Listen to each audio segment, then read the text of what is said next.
Have you ever heard the name Walter Cronkite? If you answered no, you are one of the many people of today's age who are unfamiliar with the man who changed news. From an early life, Walter had always shown an interest in journalism and reporting the facts. He was a part of his high school newspaper and worked for the Daily Texan during his time at the University of Texas. His real career started in 1939 when he made the decision to join the United Press, cementing his path into journalism. Just 3 years later, he found himself in the thick of the battlegrounds in Europe during World War II as a journalist. Walter was the first to shed light on what is truly happening in the world during a time where people believed what the government told them simply because it was the government. He gained the trust of the American people over the years by staying true to what he believed in his whole career. Walter Cronkite always fought for the true story. Walter was on the beaches of Normandy for D-Day, reporting on the images he witnessed firsthand. He spent some time near Berlin during World War II, reporting on what he saw.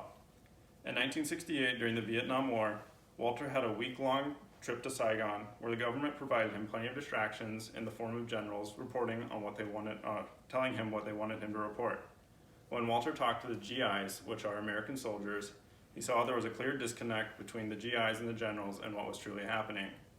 3 years later, in 1971, when the Pentagon Papers were released by Daniel Ellsberg, it showed what the American government truly was doing in Vietnam, which confirmed Walter's suspicions. Katie Couric, an American journalist, former co-host of The Today Show, former CBS and ABC News anchor, once stated about Walter, he believed in journalism and not opinion. And that really showed in Vietnam when he was able to push past the distractions and find out what was truly happening. As he began to change the face of journalism, in 1972, he was voted the most trusted man in America. He was coined the nickname Uncle Walter for his trusting face and his trusting voice. David Ward, an American filmmaker, once said about Walter, "For somebody of my generation, he was the pillar of American broadcast journalism." Art Buchwald, a longtime newspaper humorist, once called Cronkite the only honest face on TV. Both these statements of his character showed why he was voted the most trusted man in America.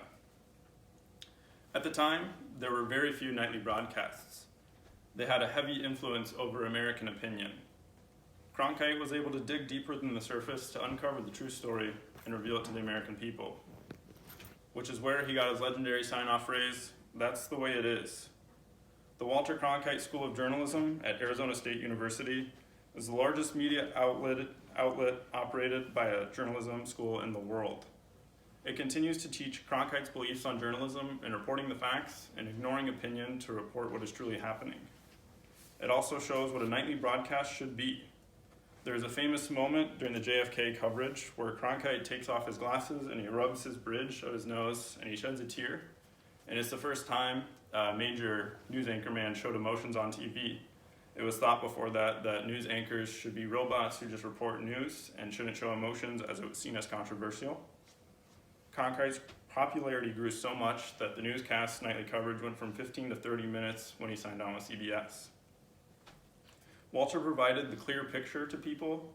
He took apart the untouchableness of other news anchors, where they could say whatever they wanted because they were a news anchor and people would believe them simply because of the position they held. He taught Americans to have a healthy skepticism of people in this position. It's our job to simply not trust someone and what they're saying because they have a platform to speak it. To wrap up, I would like to talk about news today. It seems news has strayed a far ways from what Cronkite once reported some 60 years ago. Today, it feels like clicks are more important than reporting the facts. Hunting out the true story and pushing past the diversions is becoming less and less prominent. Cronkite brought out the best of journalism. He showed the people of America what is really happening, and they shouldn't trust the government and others simply because they have a speaking platform. And we should question those who are in this position. Walter's public image set the idea of what reporting truly is, setting the tone for generations to come. The current situation and directions things are heading seem to be a backtrack of what Walter worked so hard to build.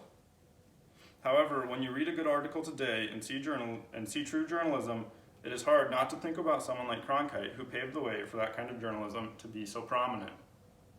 Someone who sticks to their instincts and does not give in to the ever so growing popularity of fake news and clickbaiting. News can always change, Much like in Walter's time of reporting, the people truly make the news. What is wanted to be known is what will be reported.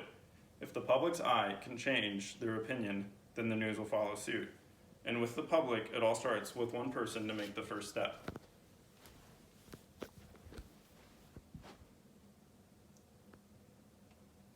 Okay.